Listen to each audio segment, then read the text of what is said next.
told you in the last class that it's important that all of you should be very comfortable with drawing the circuits. I think that's very important part of the electronics syllabus that we're having, right?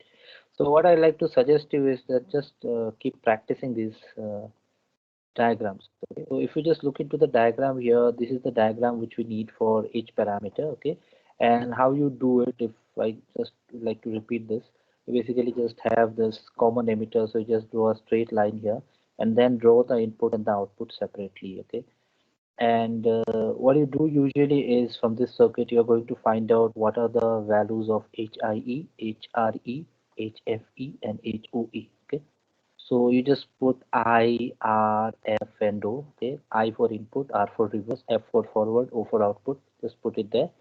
And then since it's a common emitter configuration, just put an E on the base. Okay. This is a dependent voltage source and it depends on the output voltage VC. So I'll just multiply with VC. And this is a current source and it depends on the input current. So I'll just multiply it with IB. Okay. So once we are done with this, we can actually do our calculation. So I'll just keep the circuit as reference. I think this is important. Okay. So just keep the circuit here. Already done it the other day. And let's try to see what can be done here. Okay. So the first thing is we are just going to look into the input terminal first. Okay. So maybe you can just write down, whenever you write it down in your exam, maybe you can just explain the different terms that are there and just mention that this is the input voltage and dependent source and so on. Okay. So what I'm going to do now is we are just going to apply KVL in the input. Okay. So applying KVL in input. So let's see what equations we are going to get. Okay, so in the input we have got a voltage source, so it is VB.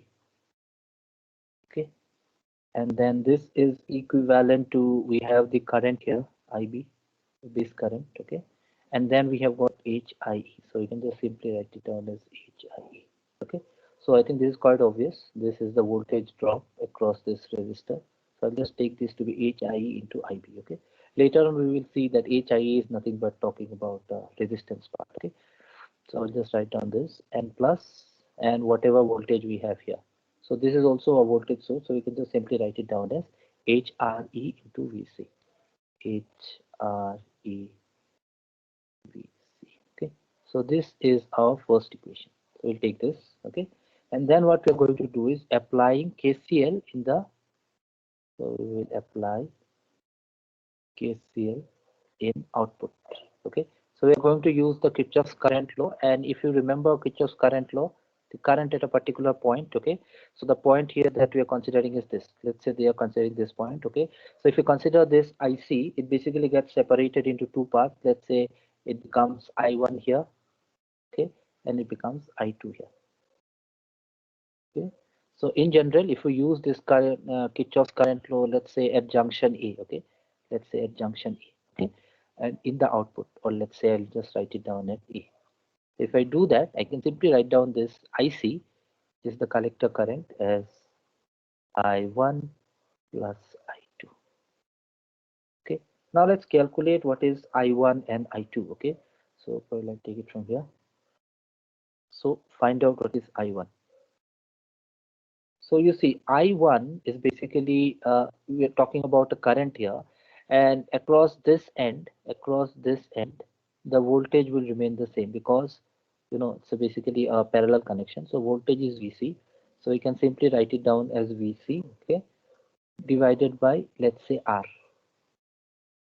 Okay, I really don't know what's the resistance here. Okay, so what I can do is simply write it down as VC into 1 divided by R.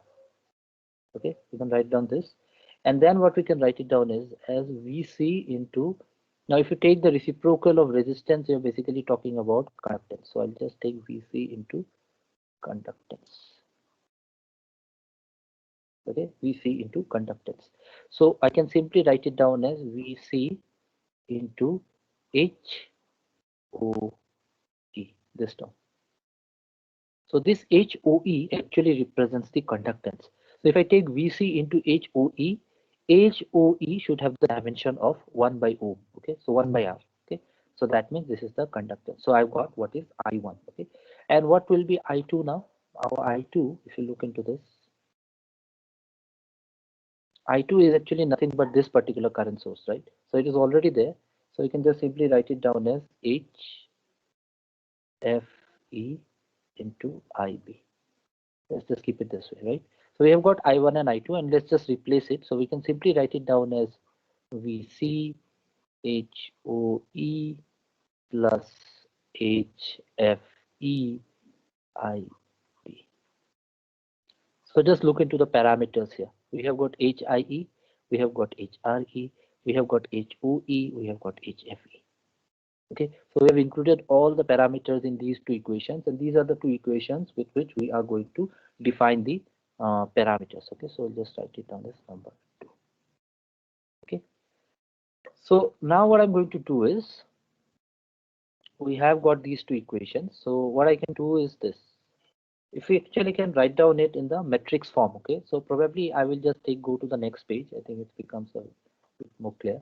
So now you know how you use this circuit actually to write down the equation.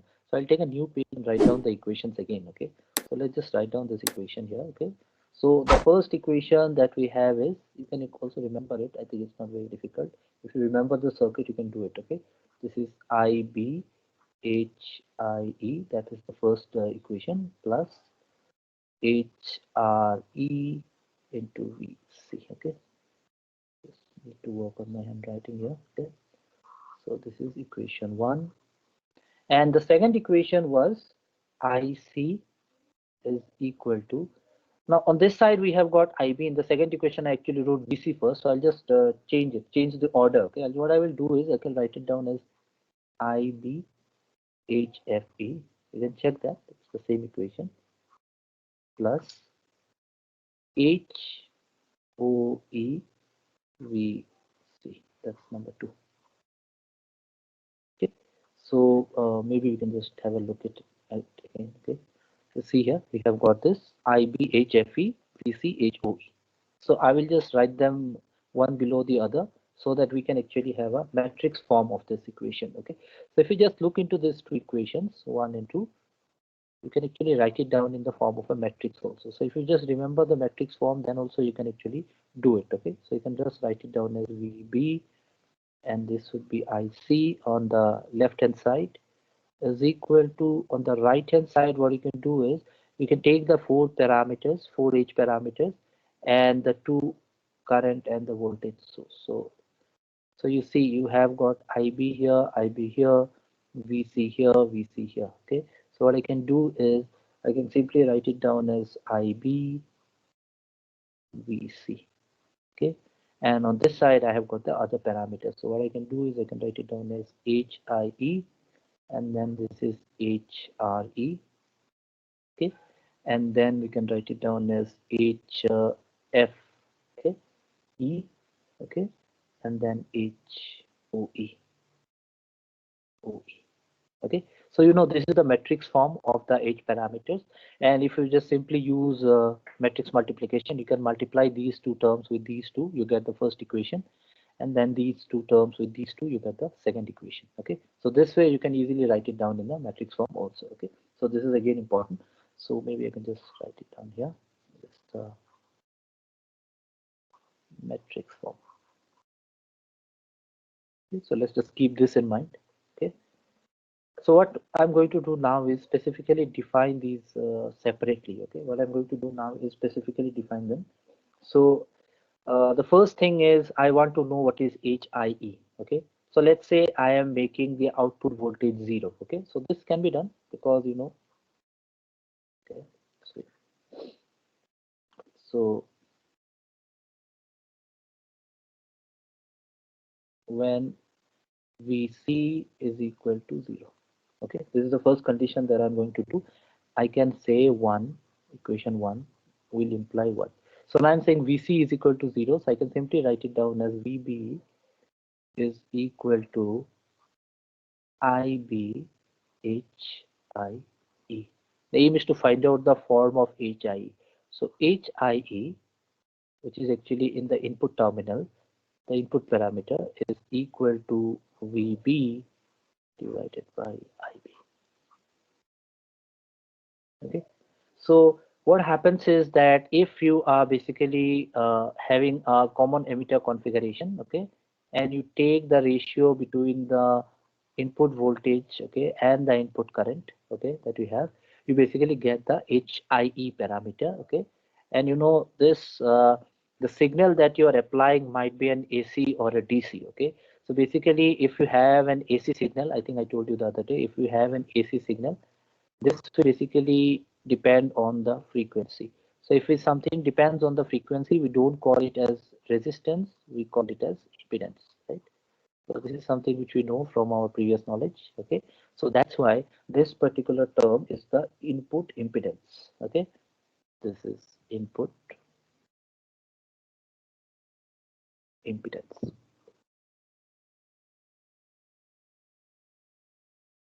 Since it depends on the frequency, right? Because it might be, if it does not depend on frequency, it will be input resistance. But if it depends, it will be input impedance. So we're just using the general term. We're just saying that this is the impedance. Okay, this is the input impedance. Next, let's find out the other terms. I think now it is very obvious that you can also find it out. When IB is equal to 0. So I'll just put the output current to be 0. Okay, sorry, the base current to be 0. Then what happens is, again, 1 will imply VB. Okay, VB is equal to, now I'm putting IB as 0, so this part will be there, HRE into VC. Okay, so that means HRE is equal to VB by VC. Okay, let's just mark this.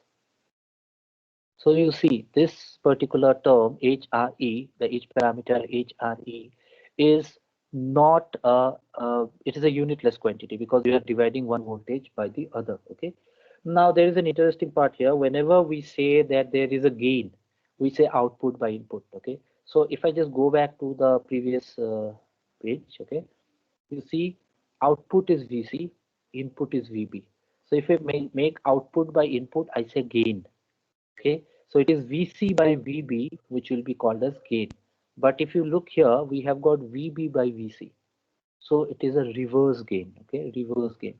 So that is why this particular term is called reverse, sorry, reverse voltage gain.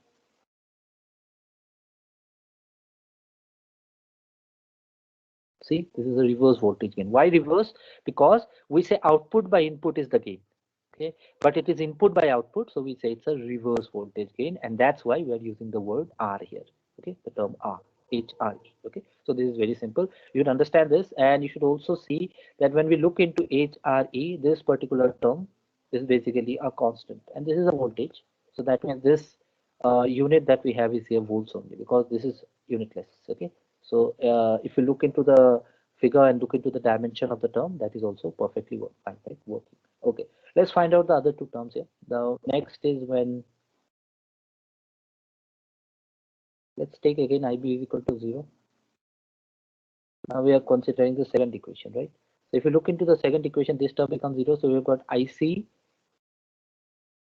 is equal to HOEVC. Okay, so that means HOE is equal to IC by VC. This is the third part.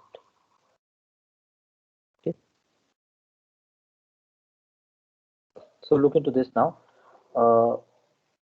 When we take about V by I, okay, V is equal to I into R, okay, so R is equal to, so let me just write it down here, I guess. V is equal to I into R, okay, so basically when we write down R, it is V by I, okay, so V by I is resistance, it is I by V, so it is not resistance, okay, it is basically nothing but conductance. Okay, so conductance is a term which does not depend on frequency. Okay, if it depends on frequency, we don't call it conductance, we call it as admittance. Admittance. This is also something which is expected that you already know. Okay, so that means this is going to be admittance, but you see IC and VC both are output. So basically we say it as the output admittance. Output admittance. I'm trying to keep it very clear and very simple for all of you. Okay. So you have to just refer, if you refer to any kind of book, you're basically going to get this idea. But then if you just remember this particular one slide, I think everything should be more or less clear. Okay. So you see why we call it as admittance. First thing is it may depend on frequency. So we're just using the general term admittance. Since we call this impedance, we call this as admittance. Second thing, why admittance? Okay. And not impedance, because it is not resistance. It is V, not V by I. In fact, it is I by V. So reciprocal of resistance is conductance. Okay. So conductance is frequency independent, admittance is frequency dependent. Okay, so that's why we are using the word admittance. I think this is clear. And then finally, what we can do is find out the last term. Okay, so the last term is when Vc is equal to 0. So if we take Vc is equal to 0, equation 2 will imply Ic is equal to Ib into HFE. Okay, so if we just put this, HFE is equal to IC by IB. So what is IC? Output current. What is IB? Input current. So we are taking output current by input current. That means we are just talking about current gain here. But since we talked about reverse current gain here, and this will just mention the term forward current gain, because this is the conventional current gain that we know about. Okay, so this is forward current gain.